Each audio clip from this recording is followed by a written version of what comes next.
In our post-show meeting yesterday about how there has just been a total turnover in who are the best quarterbacks in the NFL from last year to this. We'll show you last year's in a minute. First, who are the top 5 quarterbacks in the NFL right now? All right, starting at number 5, it is Marcus Mariota's backup.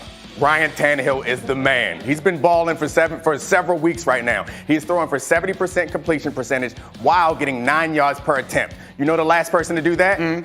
Joe Montana. That's a big name, and he's playing that well. That play action is working out well. And it's not just play action. He's completing a lot of passes that should not be completed. It's not just him hitting wide open receivers. He is a plus 10 on completion percentage, or excuse me, adjusted completion percentage. No, he's been extraordinary the last few weeks. Let's keep going. Dak Prescott is number 4. He's been fantastic. He accounts for 78% of the Cowboys' offense, and he leads the league in completions and yards. But what you need to know about him, we were talking about Brady last segment, how we're blaming his receivers for drops. Yeah. That team leads the league in drops with 22. So he's doing that without the support that we've come to expect from a guy like that. Okay, number 3. Patrick Mahomes. He's outstanding. 3? Yeah, I got Patrick Mahomes at 3. He's been injured part of this year, so that brings him down a little bit. But as much excitement as we have for the Ravens and how outstanding that offense is, the most efficient offense in the NFL when Patrick Mahomes is starting is still the Chiefs. He's still outstanding, even though he's not having a 50-touchdown year like last year. Okay, so I have a feeling I know who's 1 and 2. In what order did you put them?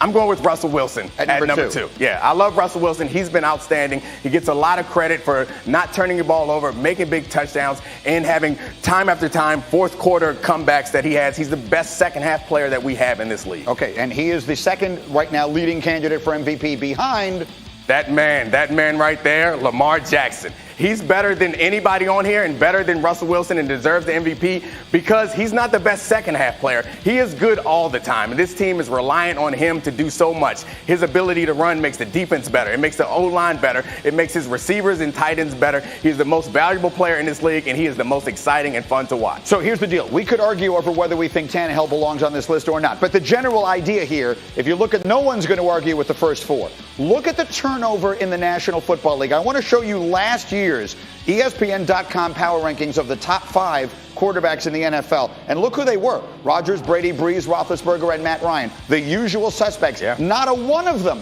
that is on this year's list, and no one would argue for them. So it is remarkable the degree to which the league has turned over at its most important position in one season. It's fun. It's exciting. It's something to look forward to. And if you want to knock Tannehill off, the next name that you're going to bring up there is not any of those guys either. It would probably be Deshaun Watson. And if you do that, I think a lot of people would agree and understand that. You do that, we're looking at a whole new list that looks a lot different from last year's list in many ways. In a lot of ways. Let me bring D. Wood into this conversation here as well, because there are so many things. We were talking about this last week. If you were to put Deshaun Watson right now where Ryan Tannehill is, you would also have 4 of the 5 quarterbacks who are 26 or younger. Only Russell Wilson is older than that. But these guys, Lamar Jackson's 23, Mahomes is 23, or Deshaun Watson is 23, but Lamar is 22. The point is, these guys are so young. This is the future of the National Football League, yes?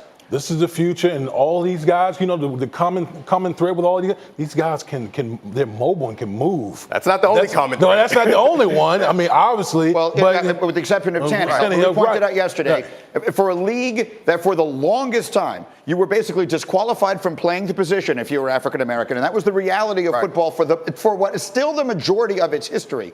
Look at the turnover. No, I think it's fantastic, and I think it's something that the NFL should celebrate. Us at the Undefeated, we dubbed this the year of the black quarterback before we even knew that this was going to happen. But the NFL should be proud of this. While we're looking at not very many black GMs, not very many black head coaches, those are things that we can be critical of the NFL of, but we should be proud of getting to a point where the top 5 QBRs in the league, the top 5 are black quarterbacks. That's an accomplishment for this league that they should be proud of and celebrate, even in the wake of running Colin Kaepernick out of the league.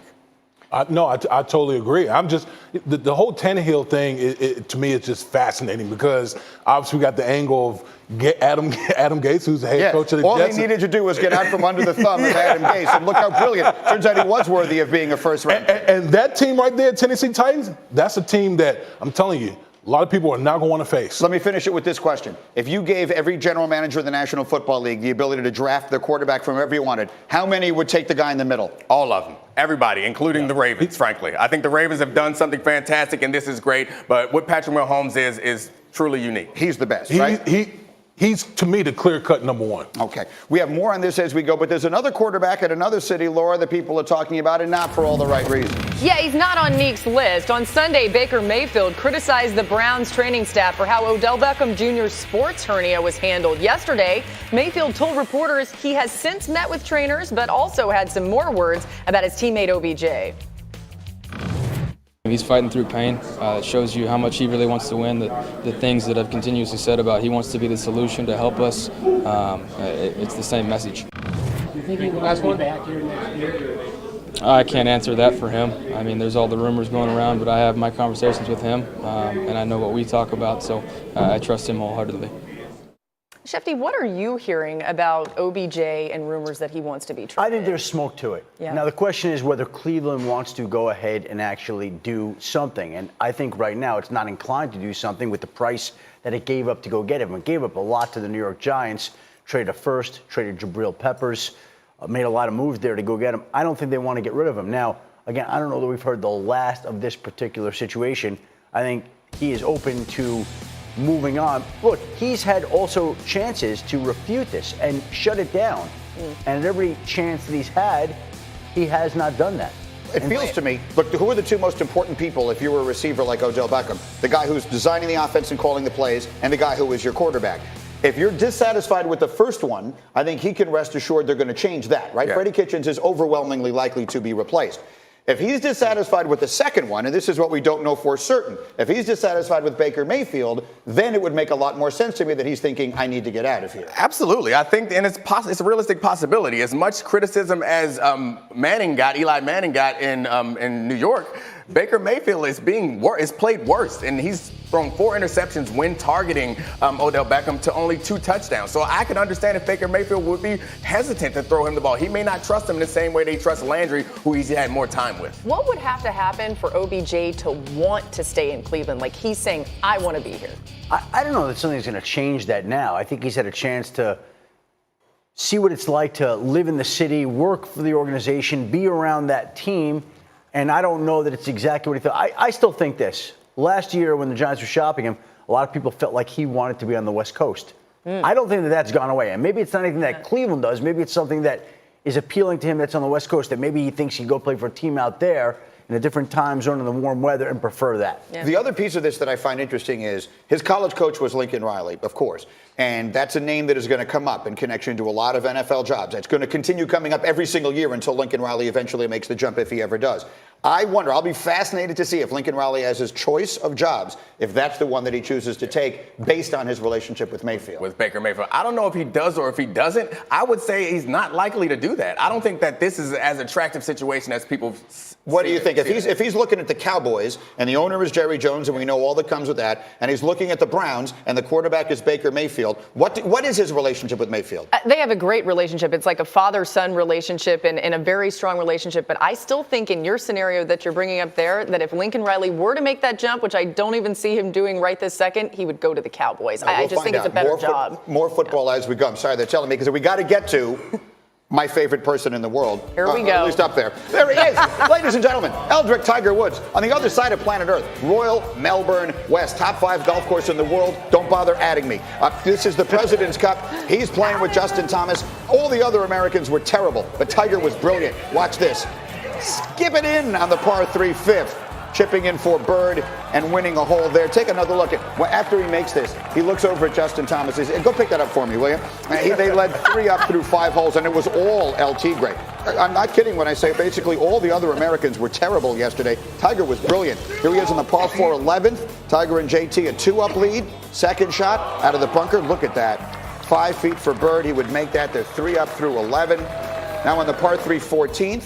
The lead is 2 up again. Tiger from 196. When it comes to a rest, he's going to be a whole lot closer than that. Look at this from Tiger Woods. I tell you what, he hasn't played a lot since he had the little minor knee procedure, but keep an eye on him. He is playing great when we have seen him. They would lead 3 up with 4 to play, and now they're looking to put it away on the par 5 15th. Tiger Woods, 4 birdie, and the match.